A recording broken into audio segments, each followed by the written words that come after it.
అందరికీ నమస్తే. ఈ మధ్యకాలంలో బీజేపీ ఆఫీస్ నుంచి లేదా బీజేపీ నేతల నుంచి వస్తున్న కామెంట్ చాలా సీరియస్ కామెంట్. దానం నాగేందర్ పైన వేటు వేయాలి, దానం నాగేందర్ను పదవి నుంచి తప్పించాలి. ఏకంగా బీజేపీ వాళ్ళు, బీజేపీ ఎల్పీ అంటే 8 మంది ఎమ్మెల్యేలు ఉన్నారు, దానికి లీడర్ మహేశ్వర్ రెడ్డి గారు ఉన్నారు కదా, స్పీకర్కే కంప్లైంట్ చేస్తున్నారు దానం నాగేందర్ మీద వేటు వేయాలని. దానం నాగేందర్ ఏమో బీఆర్ఎస్ ఎమ్మెల్యే, చేరింది కాంగ్రెస్లా.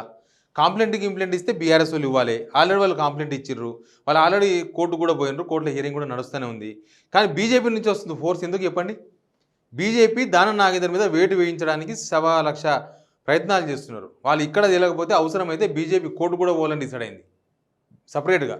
దానం నాగేందర్ ఒక విషయంలోనే. మరి 7 మంది పార్టీ మారినారు కదా, ఒక దానం నాగేందర్ విషయంలోనే ఎందుకు పార్టీ ప్రయత్నాలు చేస్తుంది? ఎందుకు ఆయన మీద మాత్రమే చర్యలు తీసుకోవాలంటుంది? మిగతా 6 మంది పార్టీ మారితే బీజేపీకి ఏం కనబడతలేదా? ఒక దానం నాగేందర్ పార్టీ మారితే మాత్రమే బీజేపీ ఎందుకు కక్ష కట్టింది దానం నాగేందర్ మీద అంటే దానికి ఒక పెద్ద స్ట్రాటజీ ఉంది బీజేపీకి. ఏంటంటే మిగతా కాన్స్టిట్యున్సీలు మీద ఎమ్మెల్యేలు 6 మంది ఎమ్మెల్యేలు వాళ్ళు రాజీనామా చేస్తే అక్కడ ఉప ఎన్నిక వస్తే బీజేపీ ఎంత గెలుస్తుందో, బీజేపీకి ఎంత అవకాశం ఉంటుందో తెలియదు. కానీ ఖైరదాబాదు ఉప ఎన్నిక వస్తే బీజేపీకి అవకాశం దొరుకుతుంది అనేది బీజేపీ ప్లాన్ లాగా మనకు కనిపిస్తుంది వాళ్ళు చెప్పే విధానం బట్టి. దానం నాగేందర్ డిస్క్వాలిఫై అయితే ఖైరదాబాద్లో ఉప ఎన్నిక వస్తుంది. గతంలో కూడా ఒకసారి బీజేపీ గెలిచింది, గుర్తుంది కదా. సిటీలో కొంత బీజేపీ పట్టు ఉంటుంది, ఖైరదాబాద్లో కొంత బీజేపీకి కొంత ఉంది. కాబట్టి ఖైరదాబాదు ఉప ఎన్నిక వస్తే మళ్ళీ బీజేపీ గెలిచే అవకాశం ఉంటుంది. ఒక ఉప ఎన్నిక గెలిస్తే బీజేపీకి కొంత ఊపు వస్తుంది అనేది వాళ్ళ ఆలోచన. అందుకే దానం నాగేందర్ టార్గెట్ చేస్తున్నారు వాళ్ళు.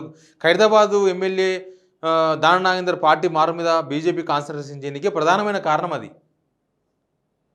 ఇప్పుడున్న పరిస్థితుల్లో బీజేపీ ఎమ్మెల్యే గెలుస్తారా?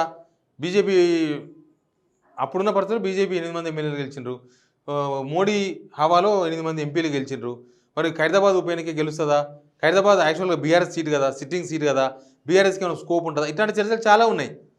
బీఆర్ఎస్ కూడా అక్కడ ఒక పవర్ఫుల్ క్యాండిడేట్ పెట్టవచ్చు ఉప ఎన్నిక వస్తే. ఎట్లా ఉన్నా బీజేపీకి అవకాశం ఉంటుంది. ఖైరదాబాదు బీజేపీ గతంలో గెలిచింది, లేకపోతే బీజేపీ సిటీ మీద పట్టు ఉంటుంది అనేది బీజేపీ ఆలోచన. అందుకే ఈడ పార్టీ మారినందుకు వాళ్ళ దానం నాగేందర్ మీద ఏదో ఉందని లేదు, దానం నాగేందర్ మీద వ్యక్తిగతంగా కూడా ఏం కనిపిస్తలేదు బీజేపీకి.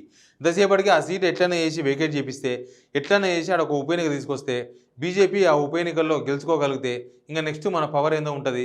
ఇప్పుడే టీడీపీ ఒకటి కలుస్తుంది బీజేపీతోన, జనసమితి జనసేన ఒకటి వచ్చేసింది. ఆల్రెడీ ఏపీలో ఉన్న కూటమి ఖైరదాబాద్లో పోటీ చేయించాలని.